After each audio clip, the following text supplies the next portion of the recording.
பரபரப்பாக செல்லும் தமிழக அரசியலில் 2026 தேர்தலை நோக்கி எதிர்க்கட்சிகளும் ஆளும் கட்சிகளும் வியூகங்களை வகுத்து வரும் வேளையில் தாவேகா தலைவர் விஜய் என்டிஏ கூட்டணியில் இணைய உள்ளதாகவும் செய்திகள் வெளியாகியுள்ளது. இப்படியான நிலையில் பாஜகவை சேர்ந்த சூறாவளி சுமதி கட்சியில் இருந்து தற்காலிகமாக வெளியேறப் போவதாக வீடியோ வெளியிட்டு பரபரப்பை கிளப்பியுள்ளார். அனைவருக்கும் வணக்கம்.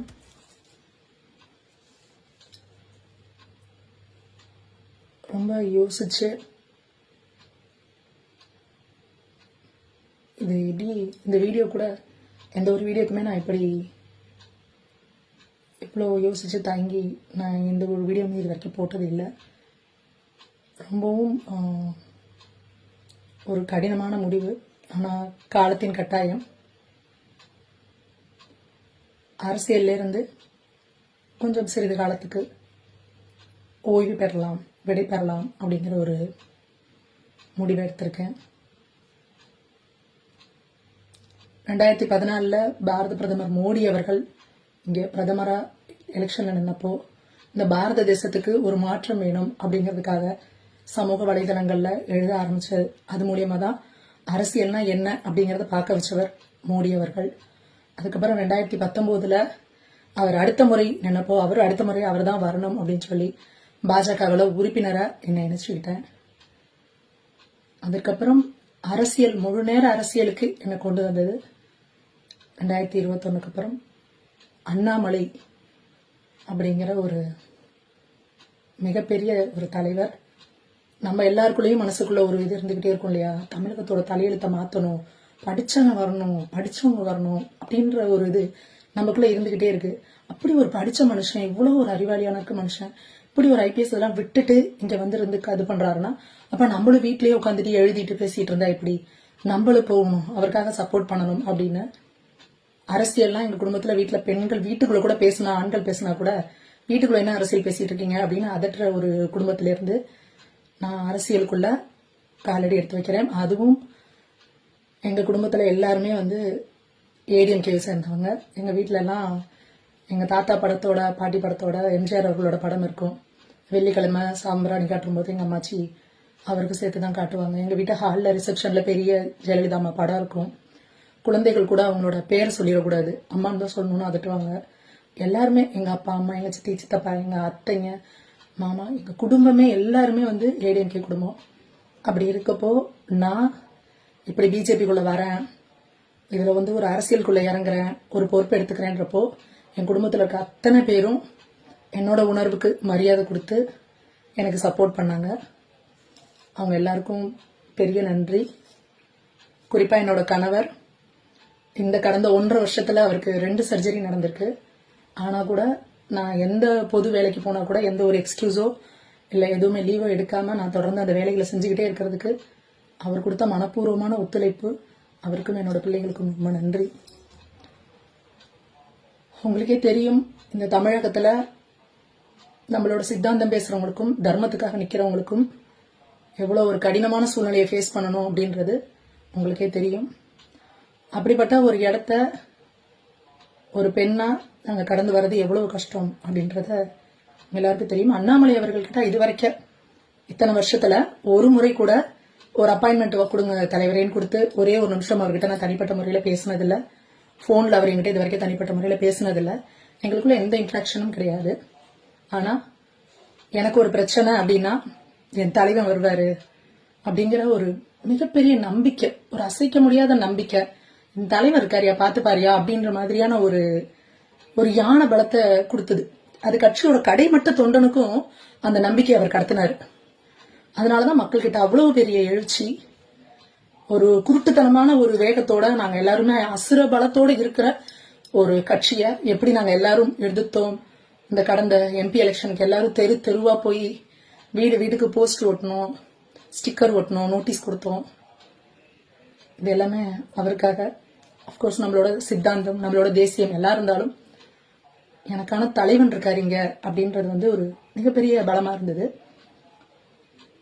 அவர் போனதுக்கு அப்புறம் ஒரு மிகப்பெரிய மனச்சோர்வு, தொய்வு.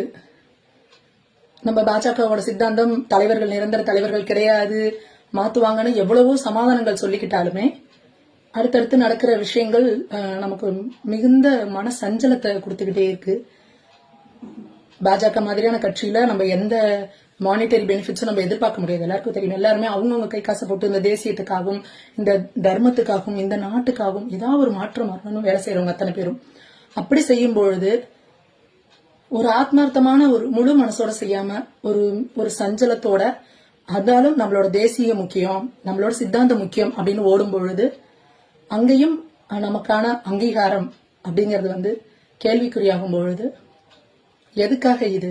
கொஞ்சம் இதை நிறுத்திக்கலாம், கொஞ்சம் நம்மள சுய பரிசோதனை பண்ணிக்கலாம், சரியாதான் நம்ம போயிட்டு இருக்கோமா அப்படின்ற மாதிரியான ஒரு குடைச்சல் ஓடிக்கிட்டே இருக்கு. ஸோ இது அதற்கான நேரம் நான் நினைக்கிறேன். எல்லாரும் சொல்றாங்க தலைவர் திரும்ப வருவாரு, திரும்ப ஒரு முக்கியமான பொறுப்புல வருவாரு அப்படின்லாம் சொல்றாங்க. சாதாரண இந்த தமிழ்நாட்டில் இருக்கிற லட்சக்கணக்கான தொண்டர்களை போல நானும் ஒரு சாமானிய தொண்டனா, நானும் அதுக்காக காத்துக்கிட்டு இருக்கேன். பார்ப்போம், காலமும் கடவுளும் நமக்கான பதில சொல்லட்டும். இந்த திரை மூலியமா என்னை பார்த்து எனக்கு அங்கீகாரம் கொடுத்து, யாருனே தெரியாத ஒரு சாமானிய ஒரு பஸ் கண்டக்டரோட பொண்ணு நானு, என்ன நீங்க எல்லாரும் உங்க வீட்டு பொண்ணா ஏத்துக்கிட்டு போற இடங்கள்ல எல்லாம் எனக்கு நீங்க அவ்வளவு அன்பு கொடுத்துருக்கீங்க.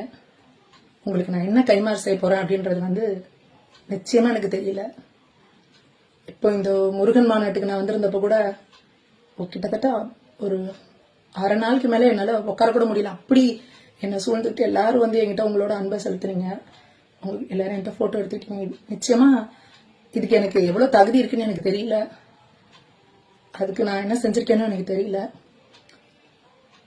ஒரே விஷயம்தான், இந்த மக்களுக்கு ஏதாவது ஒரு நல்லது செய்ய மாட்டோமா? இந்த தமிழ்நாட்டுல ஏதாவது ஒரு மாற்றம் வந்துடாதா? இப்படி எல்லாரும் பேசிட்டே போயிடுவாங்களா?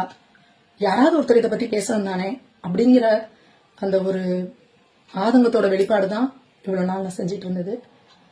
நிச்சயமா கட்சி பணிகள்ல இருந்து நான் ஒரு வெளிப்பட்டுக்கிட்டாலும் மக்களுக்கான குரலா எப்பவுமே அந்த பேச்சு இருந்துகிட்டே தான் இருக்கும். அது என் மூச்சு இருக்க வரைக்கும் இருக்கும். பாதைகள் மாறலாம், பயணங்கள் முடிய போறதில்ல. எத்தனையோ இந்த சங்க குடும்பத்தில இருந்து அத்தனை மூத்த அறிவாளிகள், மிகப்பெரிய அனுபவஸ்தர்கள், என்னோட வயசுக்கு மேல அனுபவம் இருக்கவங்க எல்லாம் என்னை ஒரு குழந்தை போல பாத்துக்கிட்டீங்க, என்னை கைட் பண்ணீங்க, வழி நடத்தினீங்க, உங்களோட ஆசீர்வாதங்களை கொடுத்தீங்க. உங்க எல்லாருக்கும் என்னோட பாதம் பணிந்த நன்றிகளை தெரிவிச்சுக்கிறேன். அரசியல்ல இருந்து ஒரு தற்காலிகமா நான் விடைபெற்றிருக்கிறேன். இது தற்காலிகமா, சிறிது காலமா, நிரந்தரமா அப்படின்றத காலமும் கடவுளும் தான் முடிவு செய்வாங்க. இது எல்லாத்தையும் தாண்டி இந்த பாஜகவில் எனக்கு கிடைச்ச எண்ணற்ற சகோதர சகோதரிகள், உங்களை பத்தி நான் சொல்லியே ஆகணும். இது ஒரு பெரிய குடும்பம் மாதிரி.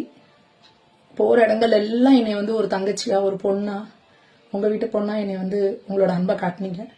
உங்க எல்லாருக்கும் என்னோட மிகப்பெரிய நன்றி.